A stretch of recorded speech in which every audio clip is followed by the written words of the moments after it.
Toca uma sirene que você escuta a sirene. Em qualquer lugar no país onde você esteja. A sirene te avisa e dependendo do lugar, conforme o tempo do foguete. Imagina que o foguete sai da faixa de Gaza, vai chegar em Tel Aviv, leva 1 minuto e meio. E aqui perto ele vai ser destruído. Sim. Então você tem aqui, toca a sirene, a gente sabe que tem 1 minuto e meio para correr para o bunker, né? Porque é um lugar de defesa. É um local que pode ser protegido.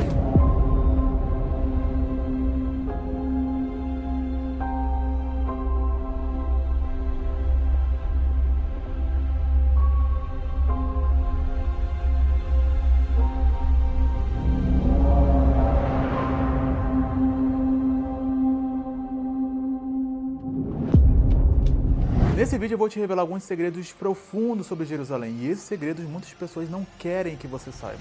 E se você utilizar esses segredos na sua vida, você vai mudar o jogo completamente. Mas antes disso, se inscreva no canal para poder receber todos os vídeos onde eu falo sobre pilares de riqueza, onde você vai poder primeiramente enriquecer mentalmente para depois enriquecer financeiramente. A grande verdade é que a riqueza ela é composta por pilares essenciais, e é por conta disso que os judeus são tão prósperos. Pilares esses que não tem nada a ver com o material, e sim com a sabedoria da própria ideia, onde é localizada na mente. Quando você utiliza esses pontos, você consegue de fato trazer uma ideia para um plano físico. Eu cheguei em Tel Aviv e com 2 dias eu já consegui pegar vários insights que são super valiosos, e a partir de agora nós vamos para Jerusalém e você vai acompanhar o caminho até Jerusalém, como foi que nós chegamos até lá e quais são os conhecimentos que temos nesse vídeo a seguir.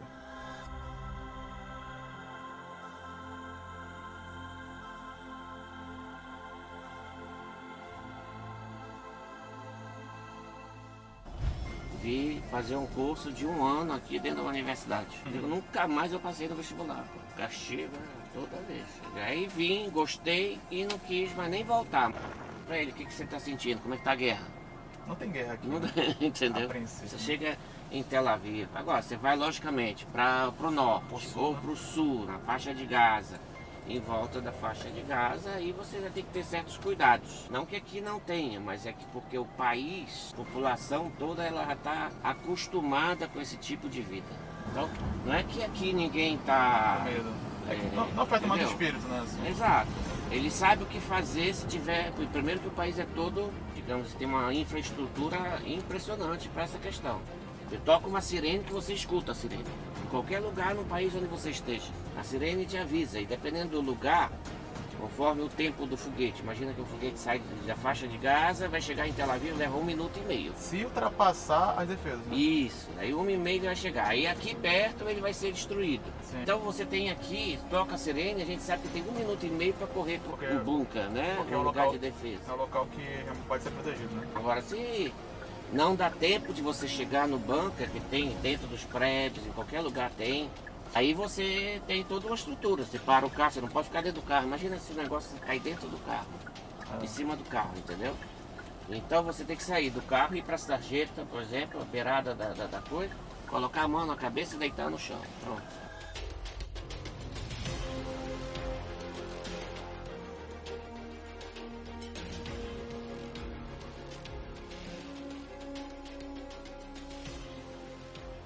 Após chegarmos em Jerusalém, encontramos uma cidade totalmente diferente de Tel Aviv, uma cidade muito mais planejada, organizada, e você sente ali o ar da espiritualidade, você sente que tem alguma coisa diferente. E essa parte vai ser muito interessante, pois nosso guia Davi vai explicar no Monte das Oliveiras onde foram os pontos chaves na criação do Novo Testamento, onde Jesus esteve, qual foi o percurso e qual foi a finalização.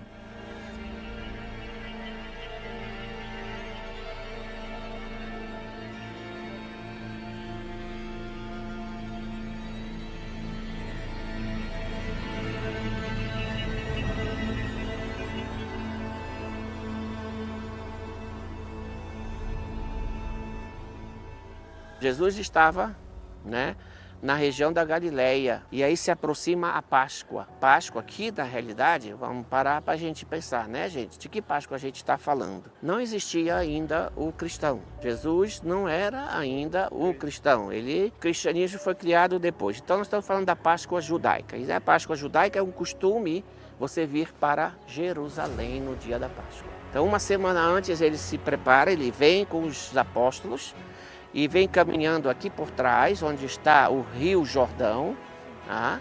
E chega até Jericó. Em Jericó ele começa a subir. E chega aqui a uma cidadezinha onde está Betânia. E ali vivia Zacarias, né? Ali ele é recebido e era um domingo. Domingo de Ramos, como diz no cristianismo católico, eu acho. Não sei se o evangelho tem. Ele é recebido nesse dia com flores, com ramos. E aí sobe um burrinho também que dão para ele. E aí ele vinha para cá e descia e entrava em Jerusalém. Estão vendo na muralha leste de Herodes, tem um portão fechado com 2 arcos. Ele está lacrado.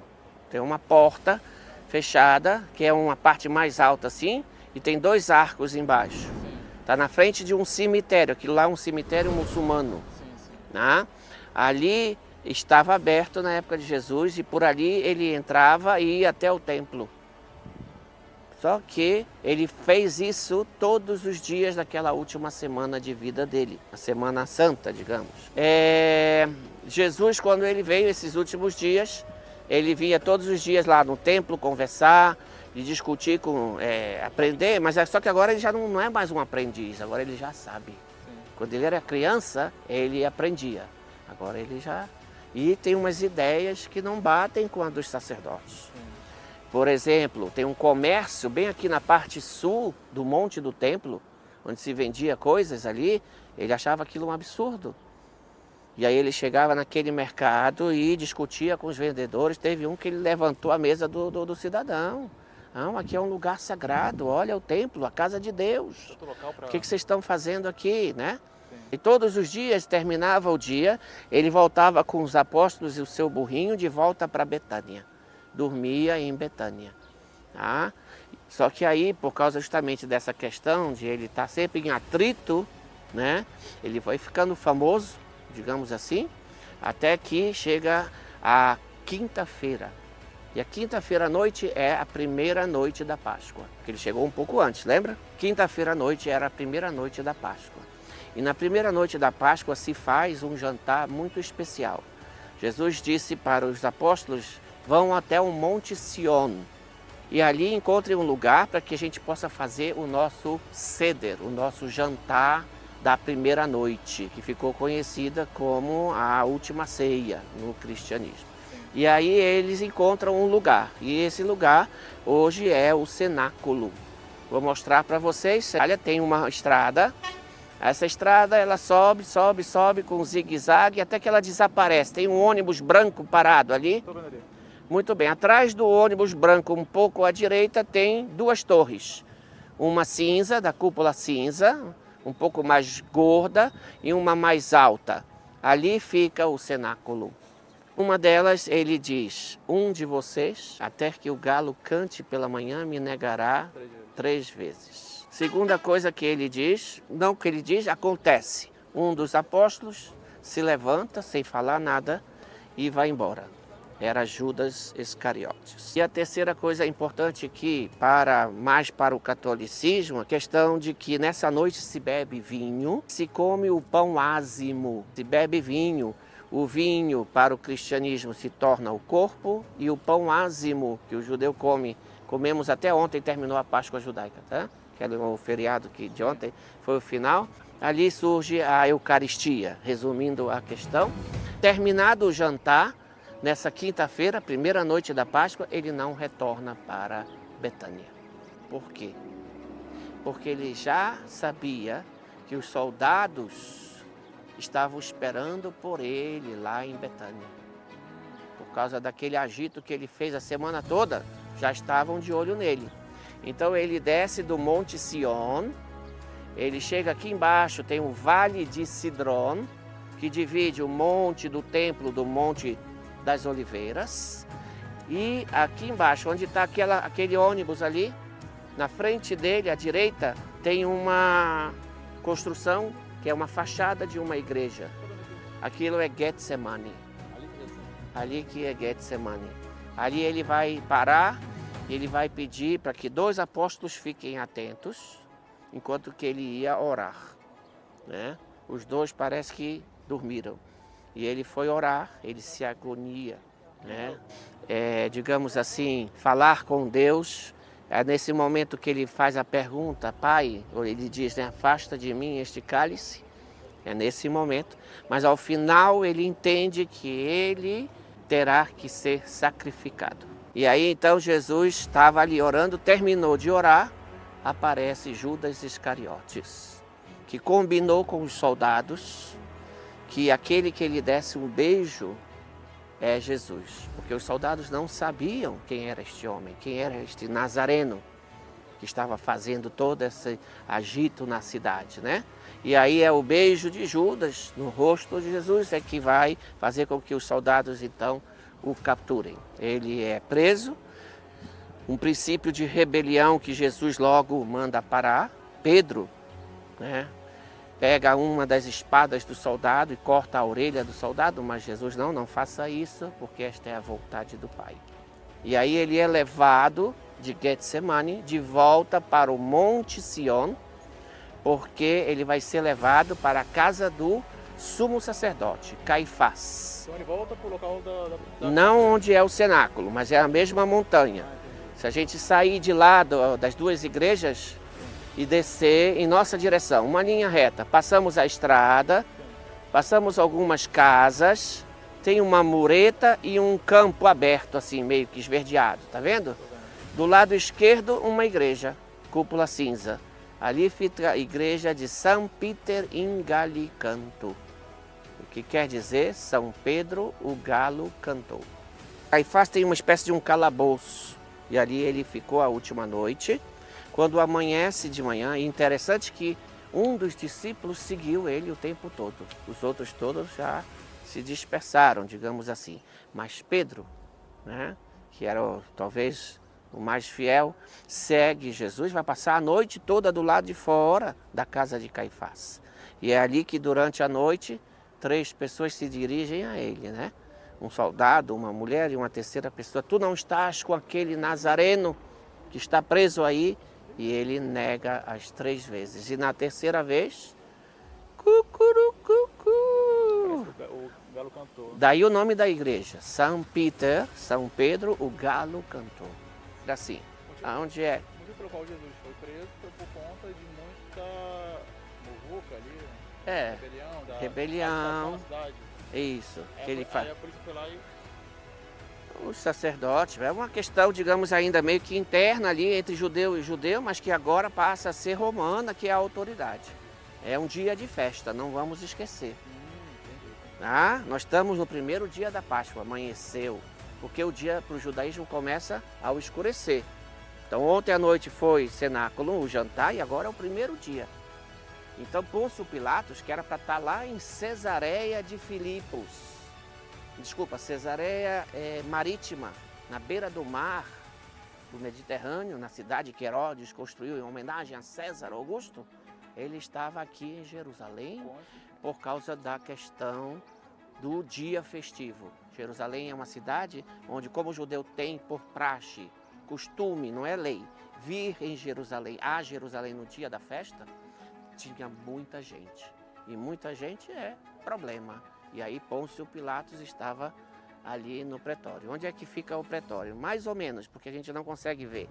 Se eu pego a cúpula dourada, à direita aparece assim, tem um muro que tem 4 arcozinhos, assim, um lugarzinho pequeno com 4 arquinhos pequenos ali em cima. Aí tem uma cúpula prateada atrás, um pouco à direita.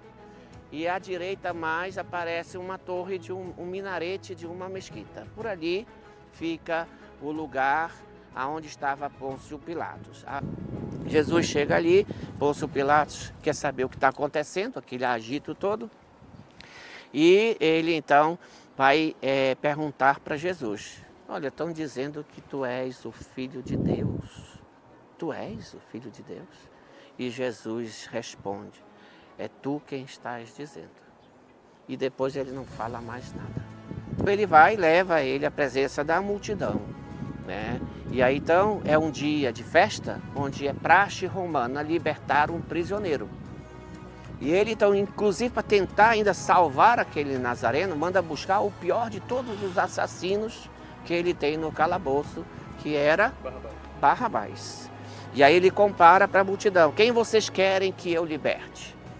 Este Nazareno ou este assassino convicto Barrabás? E quem é que está lá embaixo na multidão? Que é a voz que se sobressai na multidão.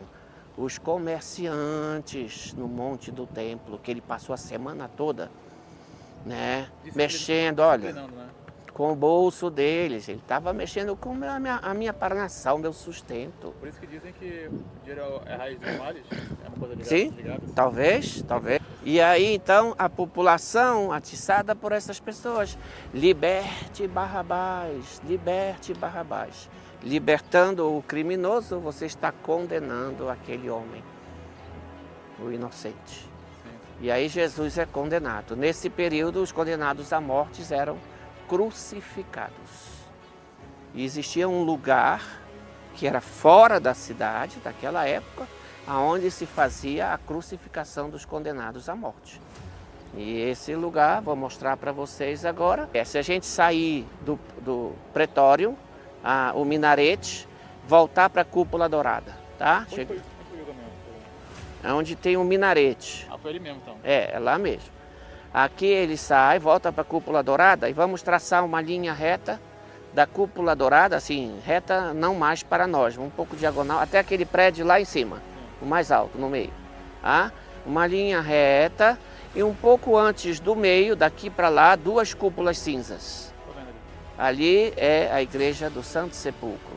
Jesus é levado, então, do pretório até o Santo Sepulcro e para o cristianismo católico, aquilo ali é a Via Dolorosa. É o caminho que ele faz do pretório até o Santo Sepulcro, onde 12 situações acontecem, são as 14 estações da Via Dolorosa. Agora eu vou mostrar a igreja do Getsemane, o jardim onde Jesus ficou antes de ser capturado. Um ponto interessante é que essa igreja foi construída por 12 países e o Brasil é um deles.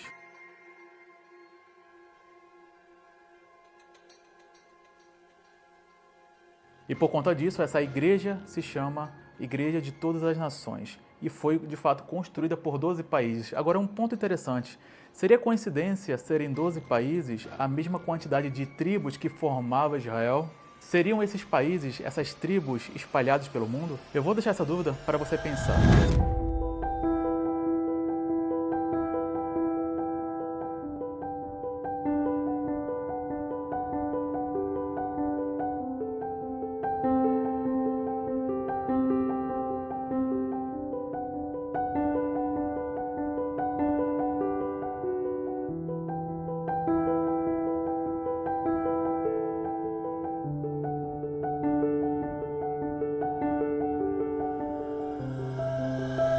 Mas antes disso, eu quero te dizer qual foi a chave que eu tive a partir da visita dessa igreja. As maiores potências do mundo estão guardando esse local, estão protegendo esse local e existe um motivo. A revelação que isso nos traz nos mostra que a sabedoria para poder governar esse mundo vem do espiritual em si. Eu já mencionei aqui nesse canal que tudo que existe nesse mundo já existe em outro mundo e de fato esse é o ponto-chave da riqueza. Porque tudo que precisamos já está pronto para nós, só precisamos sintonizar na frequência divina da inteligência suprema para poder captar essa ideia e poder manifestar no plano físico. E daí que vem a famosa frase, buscai primeiro o reino dos céus e todo o resto lhes será acrescentado. E é claro que o mundo está cheio de problemas, mas esses problemas são causados por pessoas que estão desconectadas da matriz central. O reino é a chave, é o pilar central e todos os outros pilares compõem esse pilar central. E não é à toa que 25% dos Nobels mundiais são dos judeus, porque eles obtiveram a sabedoria para poder trazer isso para o plano físico. E para te ajudar a chegar nessa frequência, para poder te ajudar a chegar nesse ponto, através da minha experiência, eu criei o Desafio Insighters. O Desafio Insighters é um passo a passo, uma jornada onde você vai desbloquear esses pontos da sua vida para poder você conseguir sintonizar na frequência divina e poder tirar a ideia que vai, de fato, mudar a sua vida. E o link está aqui na descrição. Muito obrigado por assistir até aqui e esse foi o Inteligência Triunfal.